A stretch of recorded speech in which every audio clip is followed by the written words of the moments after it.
The sound of the cabin door sealing shut was like a cold, surgical strike, cutting off every escape.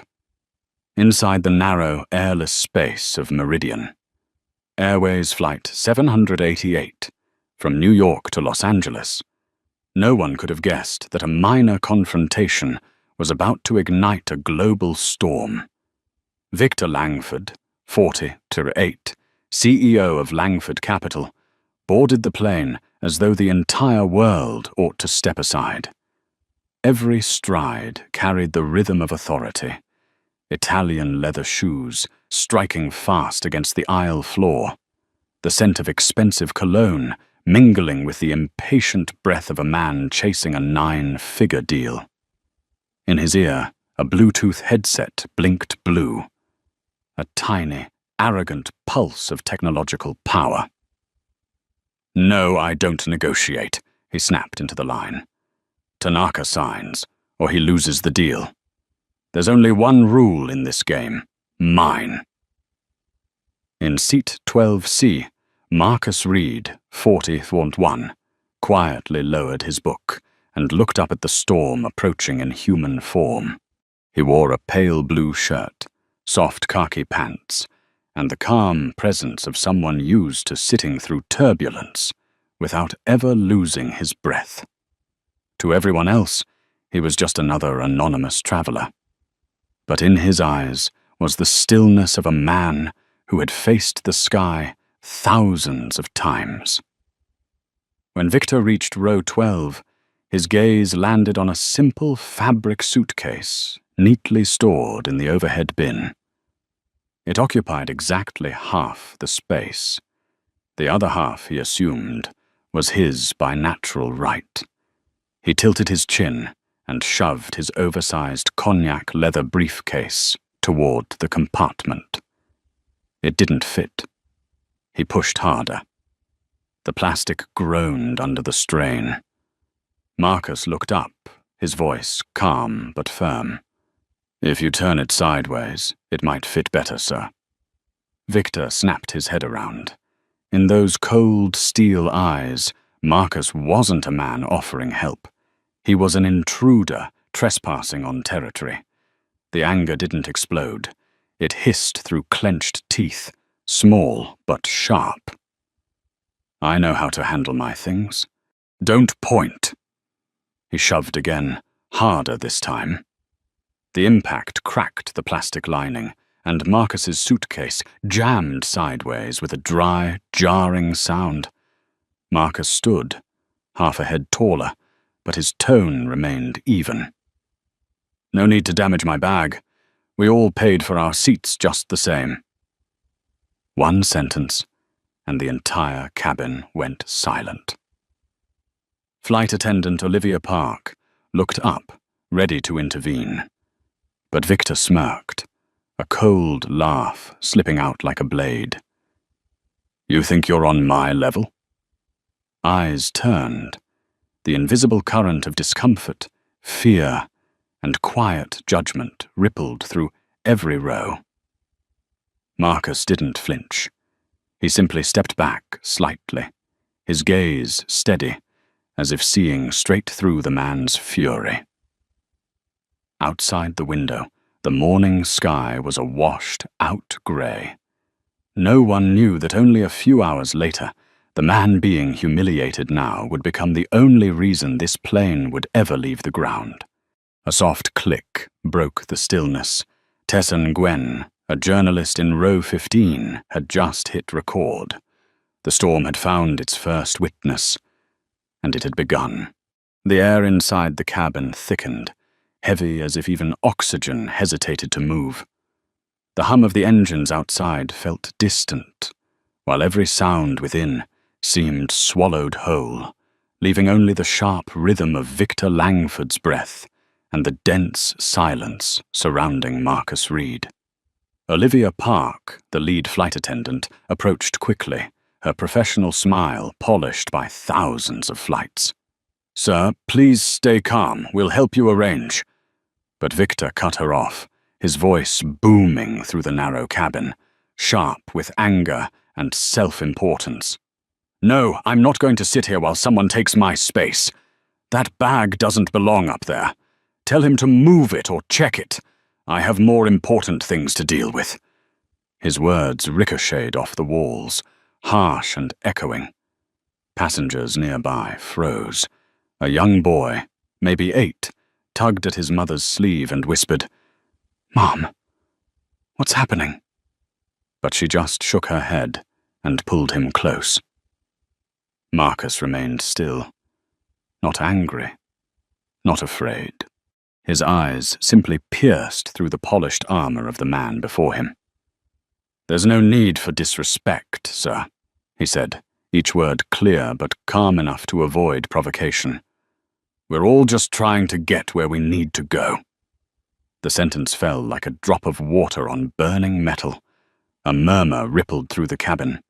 A few passengers exchanged glances, some nodding subtly in agreement, but none dared to speak.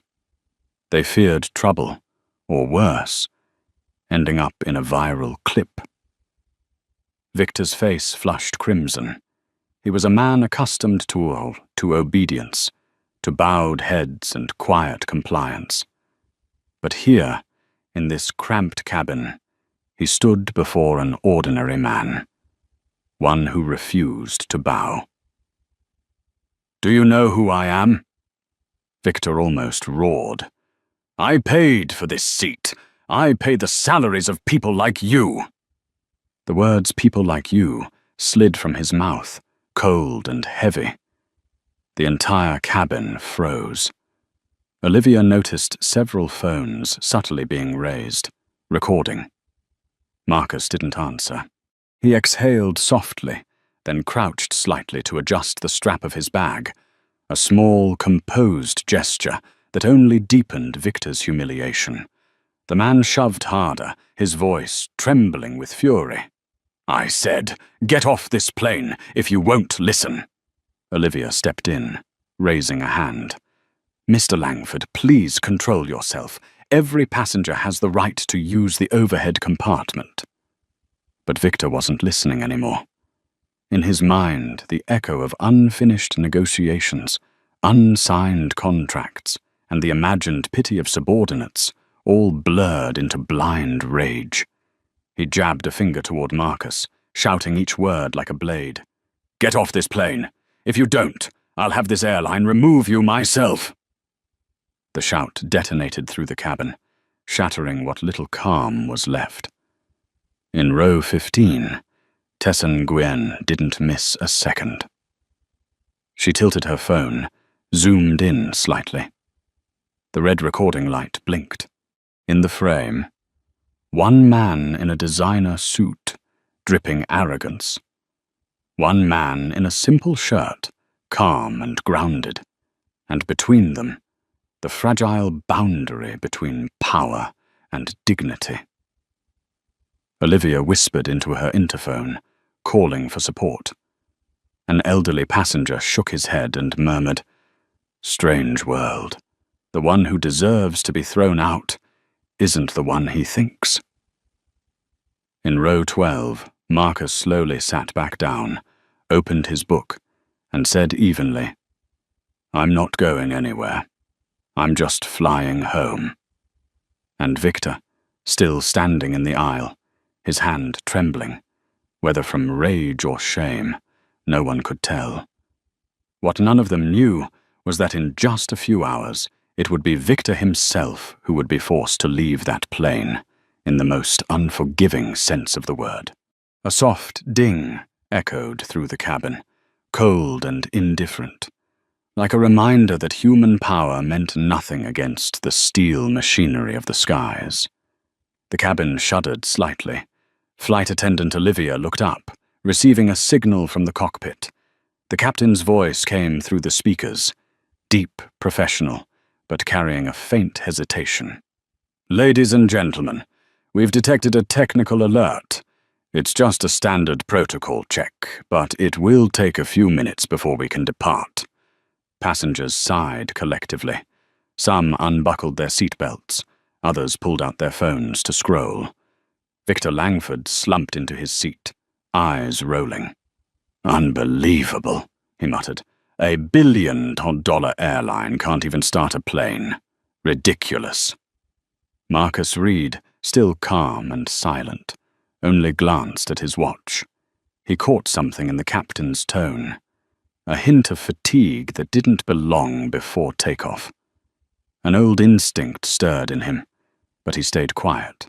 No one needed to know he had once sat in that very cockpit, flown this exact model, for over a decade. 5 minutes passed, then 10. The air in the cabin thickened, the heat creeping in along with restlessness. Victor tapped his fingers impatiently on the tray table, each click sharper than the last. "Another day ruined by amateurs," he said loudly, making sure those nearby could hear. "If they knew how much money I'm losing because of this delay," Olivia approached, her polite smile barely holding. "Sir, please remain calm. The maintenance team is conducting a check." Victor turned, scoffing. "Do you think I paid to sit here breathing in hot plastic fumes?" At that moment, the intercom crackled again. But this time, it wasn't the calm voice of the captain. It was the gate agent's. "Ladies and gentlemen, we apologize for the delay. Captain Stein has shown signs of severe fatigue and is now being attended to by medical personnel. For safety reasons, this flight will return to the gate while we await new crew instructions." A wave of murmurs spread through the cabin.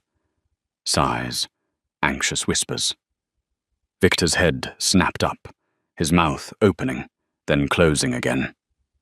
"He's sick? Then who's flying?" No one answered. The plane slowly taxied back toward the gate. Through the window, the runway lights shimmered across Victor's face, carving impatience into every line. When the jet bridge locked back into place, a woman in a Navy uniform stepped on board. Her name tag read Monica Patel, Operations Supervisor. She held a clipboard, her expression tense. "Ladies and gentlemen," Monica began, steadying her voice under hundreds of watchful eyes. "Because the captain has suddenly been deemed unfit to operate this aircraft, we are attempting to locate a reserve pilot certified for the A3221 model." She paused, exhaling softly. However, at the moment, there are no available captains within range of JFK. If a replacement cannot be found, the flight may be delayed at least 6 hours, or worse, cancelled. The uproar came instantly. Complaints, groans, angry shouts. A businessman slammed his laptop shut. A young mother sighed. "God, my son has a hospital appointment tomorrow morning." Victor let out a bitter laugh, shaking his head in disbelief. "No way. 6 hours. I'll lose the deal. What kind of circus are they running?" He shot to his feet, turning on Monica. "Get your manager here. I want to speak to someone with real authority." The supervisor kept her composure. "We are reviewing a temporary solution, Mr. Langford." Victor chuckled, hand on his hip. "A temporary solution? What are you going to do? Pull a pilot out of the passenger list?" The sarcasm drew a few uneasy laughs from the crowd. No one realized that just a few rows ahead, there was indeed someone who fit that description, and he had just looked up, a faint smile touching his lips. Marcus Reed gently closed his book and placed it on the tray. In his chest, that long, dormant feeling stirred again, the unmistakable pull of responsibility. He drew in a deep breath. The real storm hadn't even started yet. The front cabin door opened with a hiss as Monica Patel stepped in, accompanied by 2 technicians. Her voice remained steady, but her eyes carried something taut and fragile, tension laced with hope. "Ladies and gentlemen," she began, "we're reviewing the passenger manifest." There's a possibility that one of our passengers today is a licensed pilot qualified to operate this aircraft. We're verifying now." The cabin went completely silent. A few passengers glanced around. Others let out small, disbelieving laughs. Victor Langford shot Olivia a mocking look. "A pilot among the passengers? Are you kidding me? What is this, a Hollywood movie?" Monica ran her finger down the printed list, her voice clear and carrying through the cabin. "We are looking for passenger Marcus Reed. Is there a Marcus Reed on this flight?" The words dropped like water into a sealed room. Every head turned. In seat 12C, the man in the light blue shirt slowly closed his book and looked up. He inhaled softly, then stood, his voice calm and firm. "I'm Marcus Reed." The air froze. Olivia blinked, recognizing him as the very man who had been shouted at less than half an hour earlier. Monica approached, her tone urgent but polite. "Mr. Reed, may I see your credentials? Our system indicates you're employed with Meridian Airways." Marcus nodded, reaching into his pocket for his wallet. Inside, beside a worn company ID, was a Federal Aviation Administration license marked on Airline Transport Pilot and an A321 type rating certificate.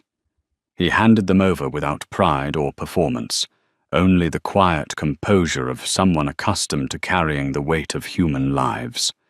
Monica examined the documents, checking them against the electronic registry. Her hands trembled slightly. Then the radio on her shoulder crackled. "Dispatch to Patel confirmed. Captain Marcus Reed, active status, A3221 rated. Checked 3 weeks ago. He's cleared." A wave of astonishment rippled through the cabin. Gasps, soft applause. Olivia's mouth fell open. Victor sat motionless, eyes wide, staring at the man before him. The same man he had dismissed as not worth a seat. Monica lifted her head, the tension in her expression breaking into relief. "Thank God," she murmured, then spoke louder for everyone to hear. "Captain Reed, if you're willing, please proceed to the cockpit. The entire crew and all passengers will be under your command." Marcus gave a small nod. He said nothing. He simply reached up, opened the overhead bin, and pulled down his simple canvas suitcase. Passengers shifted aside instinctively to give him room. From the bag, he withdrew a neatly folded black pilot's uniform, the 4 gold stripes on its shoulders gleaming under the cabin lights. The mark of the highest commercial rank. He slipped it on with smooth precision. No hesitation.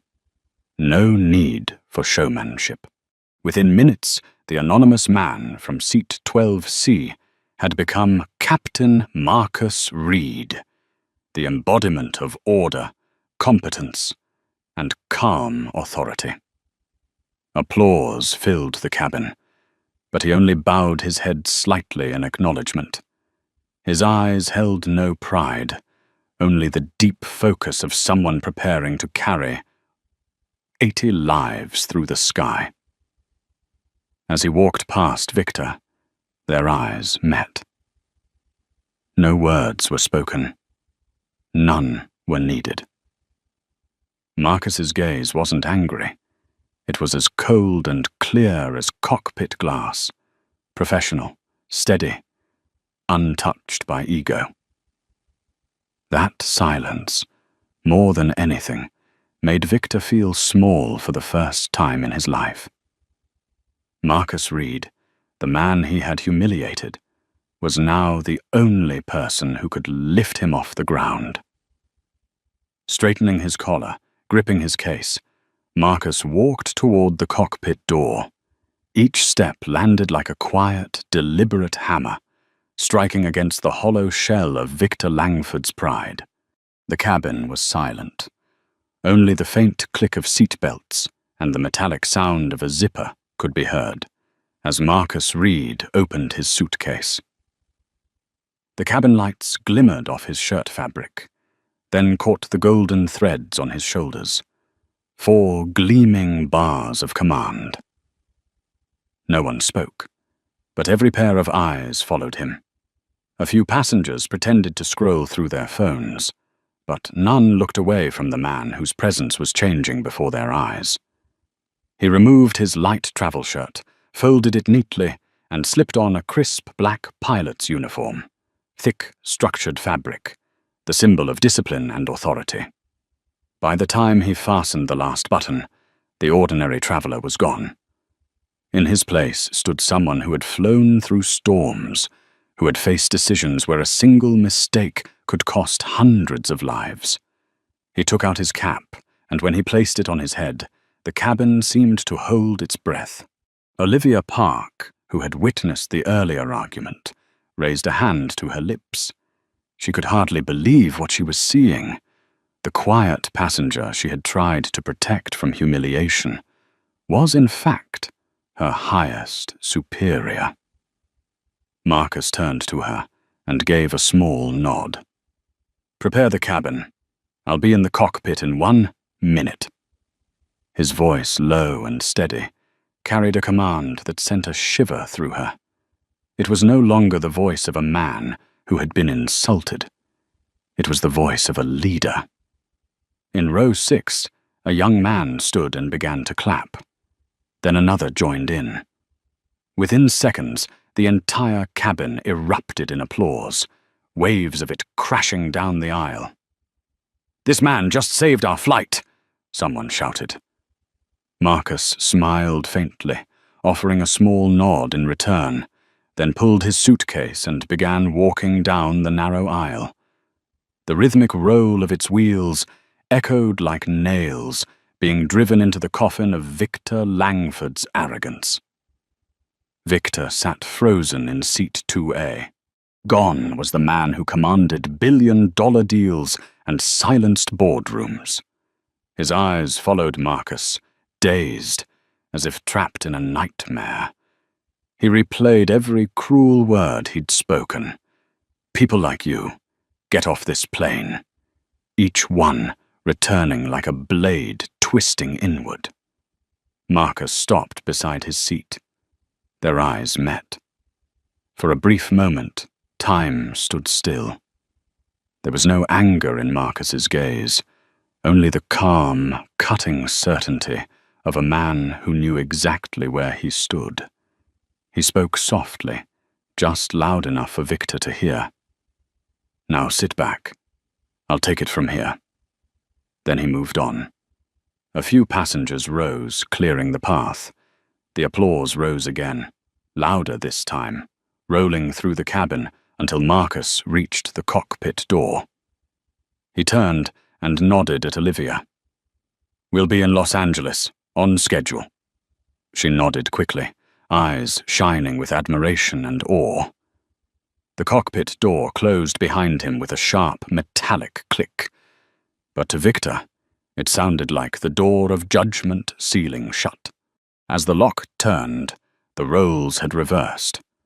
The humiliated passenger was now the man commanding the fate of 180 souls. Victor Langford bowed his head. For the first time in years, he felt truly small. And at the front of the aircraft, Captain Marcus Reed took his seat, placed his hands on the controls, where power came not from money, but from skill, discipline, and respect. Inside the cockpit, the pale blue glow of the instrument panel reflected across the face of First Officer Daniel Ortiz, 36. Sweat glistened along his temple. In front of him, hundreds of switches and warning lights blinked like a chaotic maze. Moments earlier, he had watched his longtime colleague, Captain Harold Stein, carried out on a stretcher after a sudden chest pain. Now he was about to fly beside a man who, just minutes ago, had been a passenger. The cockpit door sealed shut behind Marcus Reed, cutting off the noise of the cabin. The air inside felt thick, almost suspended. Daniel turned, his eyes a mix of caution and disbelief. "You're really?" Marcus nodded slightly, set his suitcase down, and pulled out 2 folders, an airline transport pilot license and a current proficiency check certificate. He didn't try to impress, only spoke clearly and firmly. "Captain Reed, over 12,000 flight hours, most of them on the A321. You can verify with Denver Center. They've already confirmed." Daniel scanned the documents, his expression slowly easing. That calm, unpretentious voice was exactly what he'd been missing for the past 2 hours. Stability. He nodded. "All right, Captain. The aircraft's partially powered down. Stein reported an engine 2 pressure sensor fault. Maintenance said it was probably a false signal, but he felt a vibration when throttling up." Marcus sat in the left seat, the captain's seat, and touched the control panel with the familiarity of ritual. Every switch, every dial was exactly where memory told him it would be. His fingers moved across the trim and displays.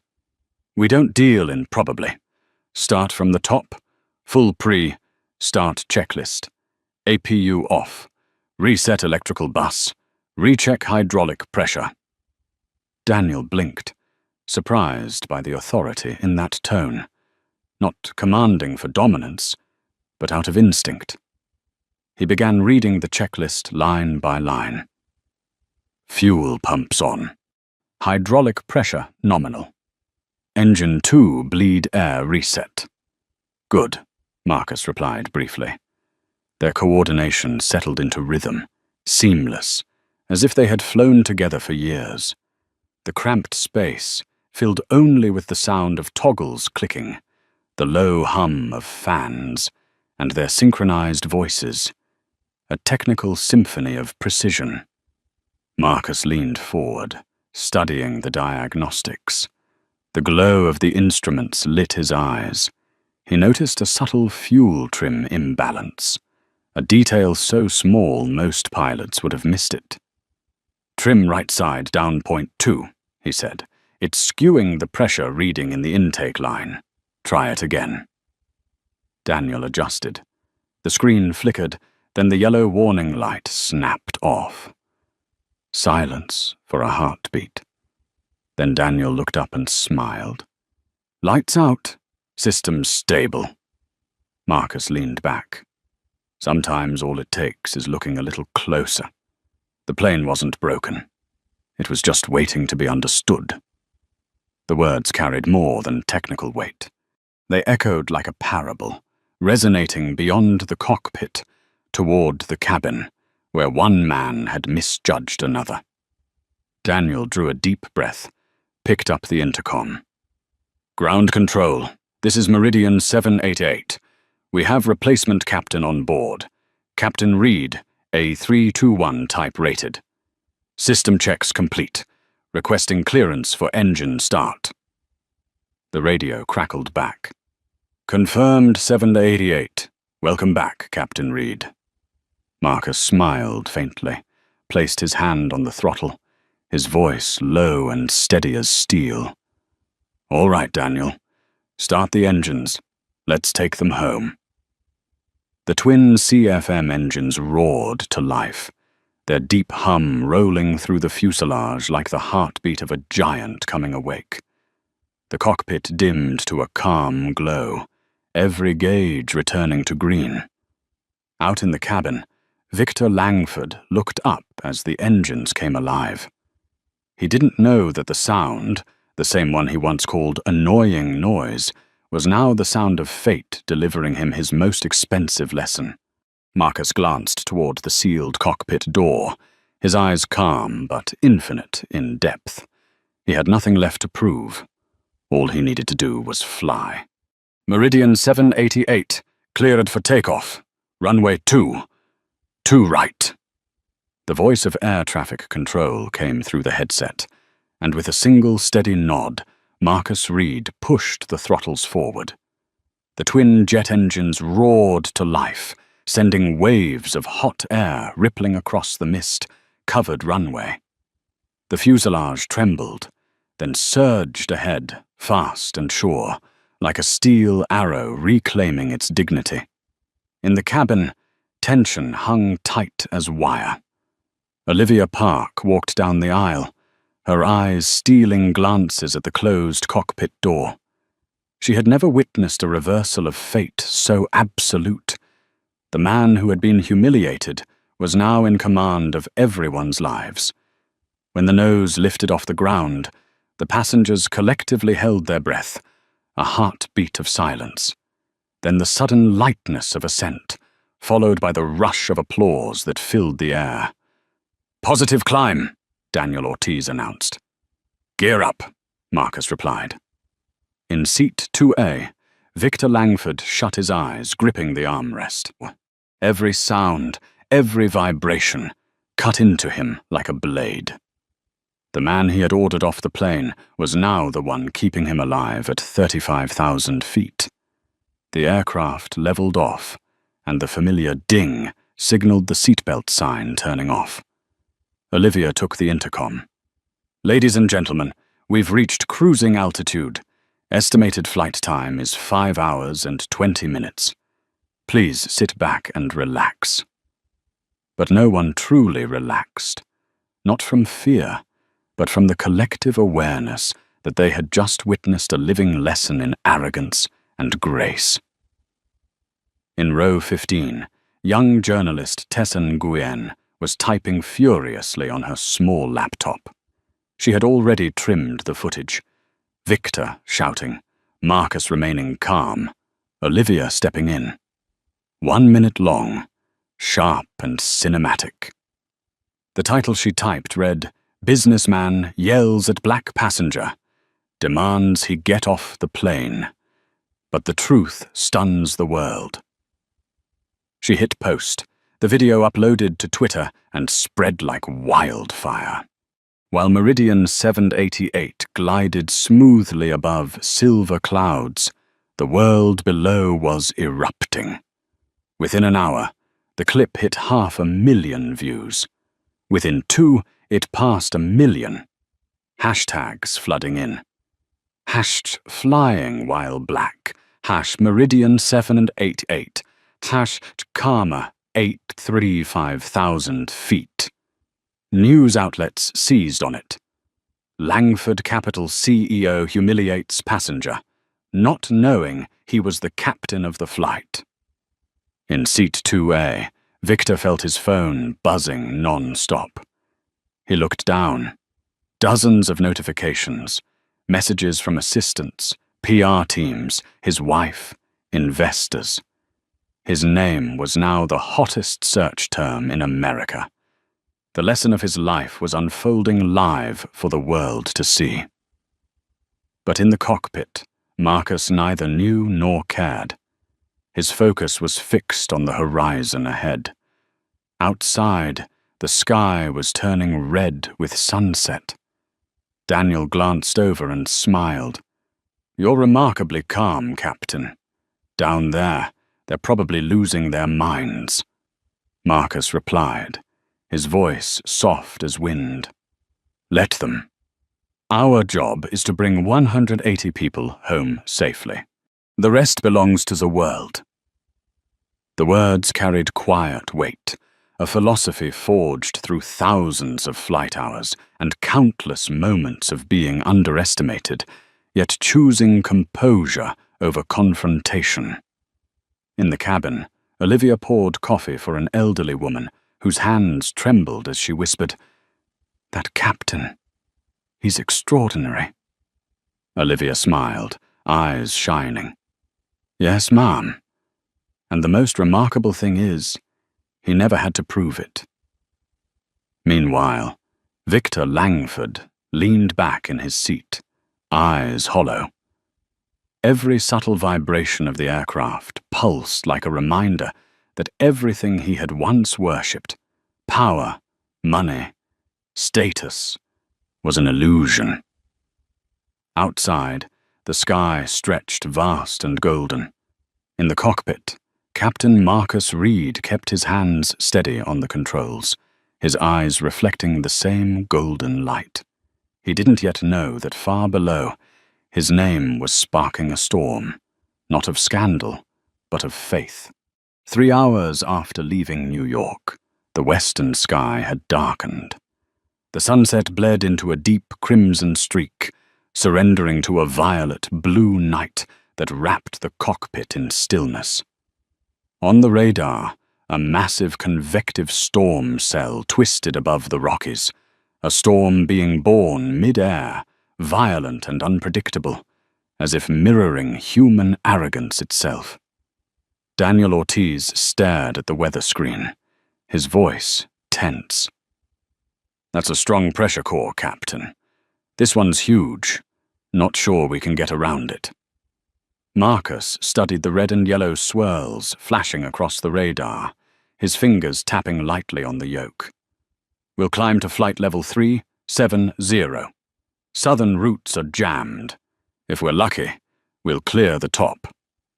He flipped on the intercom, his voice deep and calm, speaking of the storm ahead as though it were nothing more than passing rain. "Ladies and gentlemen, this is Captain Reed. We're encountering some rough weather ahead. Please fasten your seatbelts and remain seated. We'll be adjusting altitude to ensure your absolute safety. Thank you for your cooperation." Moments later, the storm struck. Lightning ripped through the night sky in blinding flashes.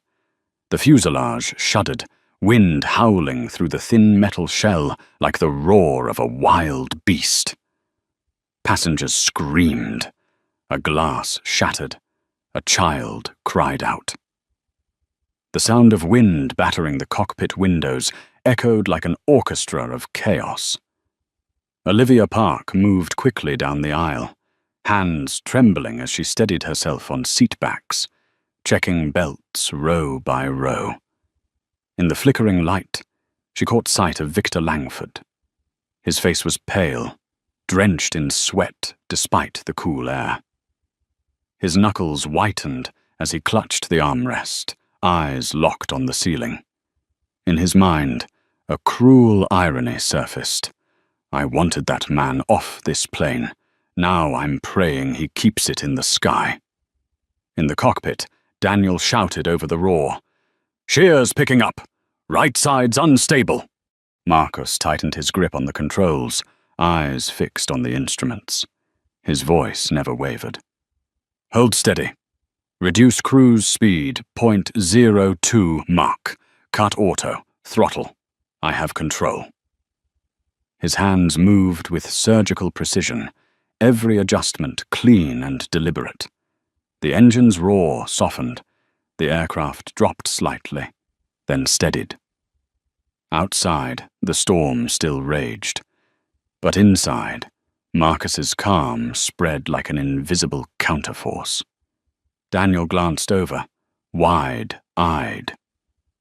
"We could have lost a wing, Captain, if you hadn't slowed in time," Marcus replied softly. "Flying through storms is a lot like living, Daniel. You can't always avoid them, but you can learn not to let them consume you."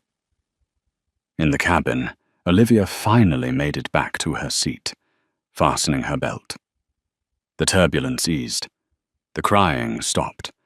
The wind still howled beyond the windows, but now it sounded different, not like chaos, but like the natural heartbeat of the sky. Victor still sat bowed forward, breathing hard. In the flickering light, he saw his reflection in the window. Pale, fragile, stripped of the man who once commanded the world. He whispered to himself, almost confessing, "He saved me." Just then, Marcus's voice filled the cabin again, calm, grounded, unwavering, as if no storm had ever existed. "Ladies and gentlemen, we've passed through the weather system. Everything is under control. Thank you for your trust." The cabin exhaled in relief. A few passengers began to clap. In the cockpit, Daniel chuckled softly, the tension melting from his face. "That was the biggest storm of the night, Captain." Marcus looked out the window where a silver edge of moonlight began to appear on the horizon. "No, Daniel," he said quietly. "The real storm is waiting for us on the ground." Behind them, in the business cabin, Victor Langford buried his head in his hands.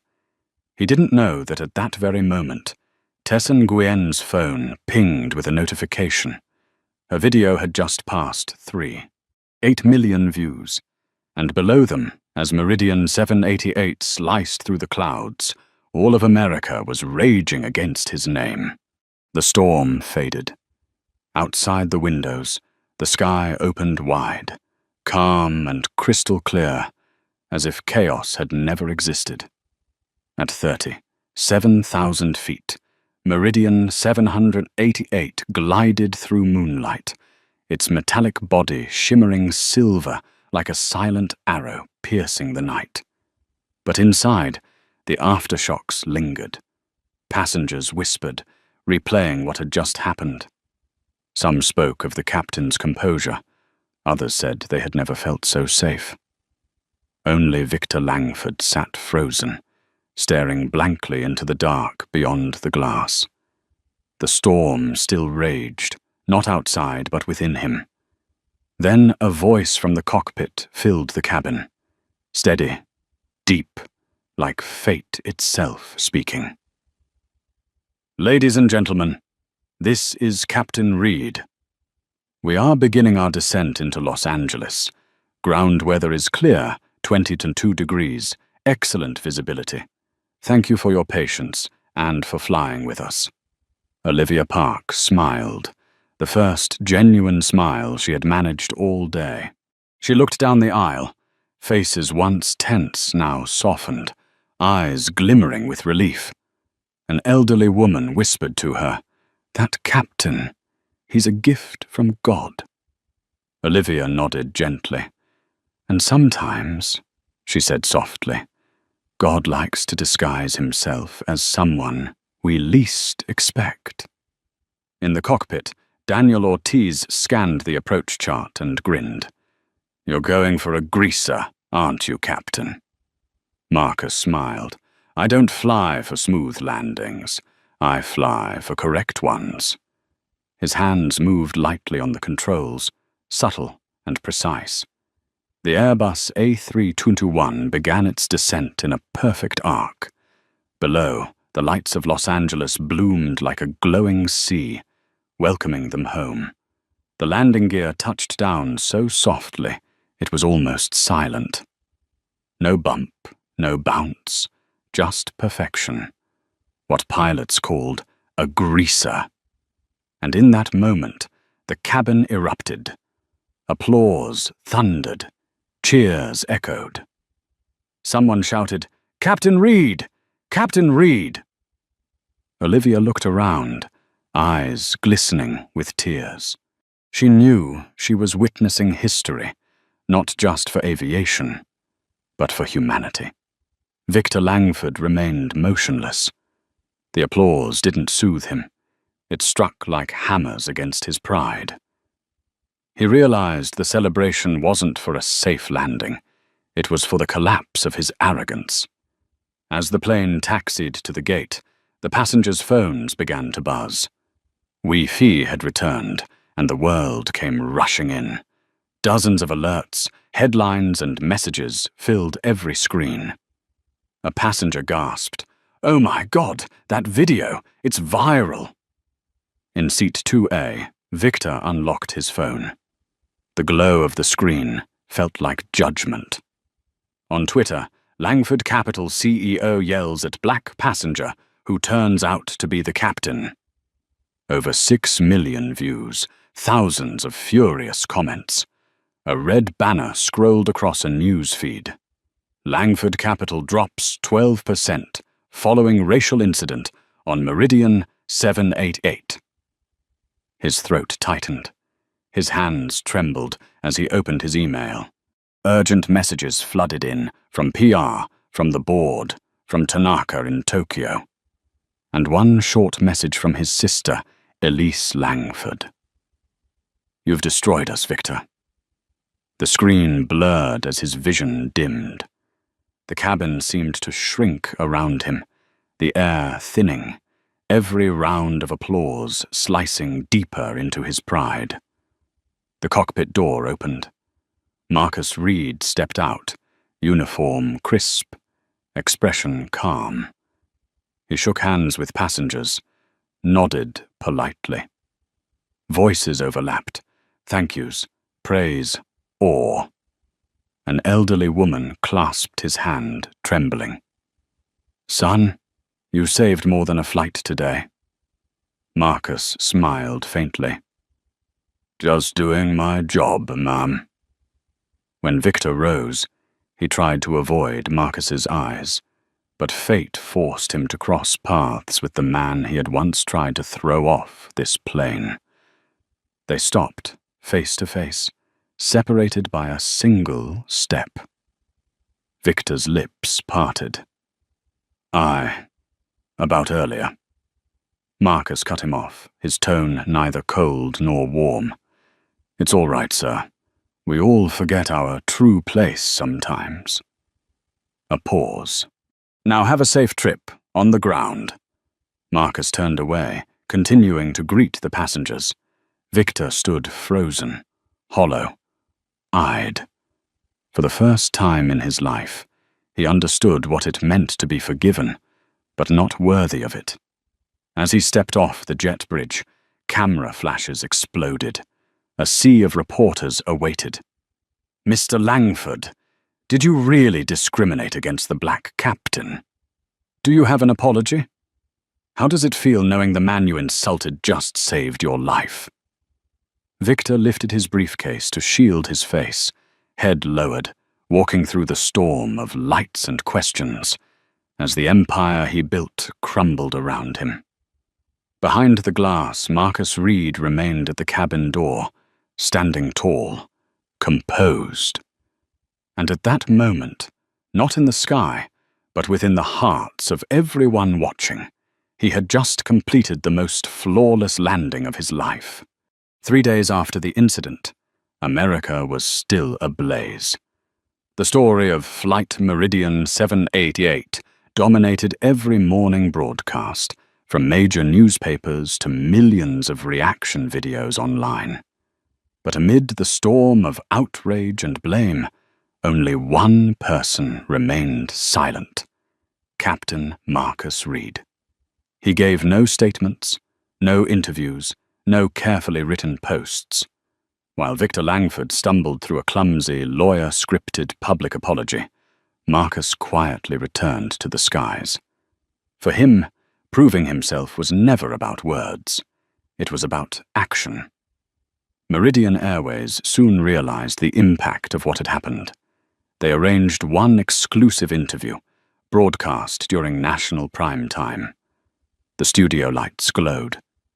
On camera, Marcus sat upright, dressed not in his pilot's uniform, but a simple grey shirt. The host began.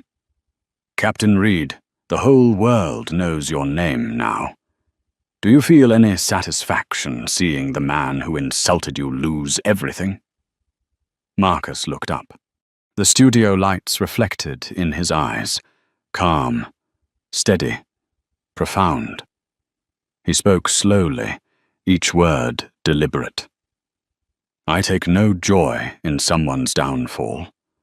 I only want people to remember the person you look down on today might be the one holding your life tomorrow. The room fell silent. He continued, his voice smooth and balanced, like the wind above the clouds. We live in an age where everyone wants to speak, but few are willing to listen. I don't hate Mr. Langford. I only hope that because of this, there will be one less person who judges, and one more person who shows respect. The host nodded, eyes glistening. The interview lasted barely 10 minutes, but its echo lingered for weeks. Thousands of pilots, flight attendants, and passengers sent letters of gratitude. One message read, You made me believe that composure can be stronger than power. Meanwhile, Victor Langford, forced to resign, vanished from the public eye. His mansion was surrounded by reporters. In a rare encounter on the street, he said only one sentence before the cameras. I learned that sometimes the one who saves you is the same person you once looked down on. Months later, Marcus Reed was named Captain of the Year, not just for his skill, but for his professionalism and humanity under pressure. At the ceremony, he spoke briefly. Flying isn't about conquering the sky.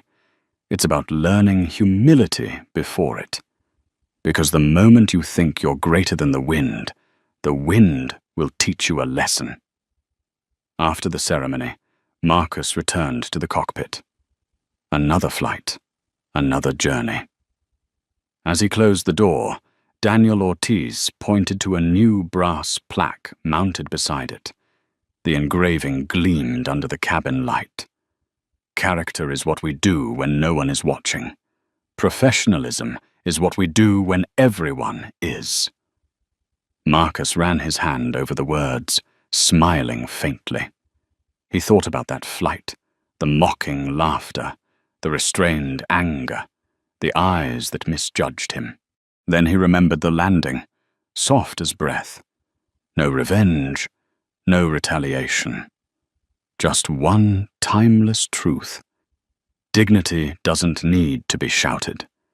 It only needs to be upheld, even when the world is silent. Marcus took his seat, slipped on his headset, and his voice came over the intercom, calm as if chaos had never existed. Good evening, ladies and gentlemen. This is Captain Reed. The weather is perfect tonight. We'll be taking off shortly. Thank you for flying with Meridian Airways. Outside the window, the sky stretched open, vast, blue, and fair. A place where color and title mean nothing. Only those who can keep their hands steady and their hearts steadfast truly belong. Not everyone is given the chance to confront the ugliest side of human nature, and even fewer are able to turn that moment into proof of dignity. Marcus Reed did exactly that, not through justification, but through action. He didn't need to retaliate. He simply flew. He didn't need to prove anything. He just did what was right. And in the silence of the cockpit, he let the world understand that the greatest power does not lie in commanding others, but in staying calm when disrespected. The story of Meridian 788 wasn't just a dramatic case of karma. It was a mirror held up to modern society, where prejudice can still hide behind a tailored suit, and where self-respect can still shine through a quiet, composed smile. When the landing gear touched down, that lesson landed too, in the hearts of millions. Respect is not a privilege, it's a standard. If you believe the world needs more people like Marcus Reed, those who choose dignity over anger, action over words, then hit like and share to spread this story. And don't forget to subscribe so you won't miss more journeys where justice and humanity take flight in everyday life. Because sometimes it's inside the narrowest cabins of our lives that we realize just how vast the sky truly is.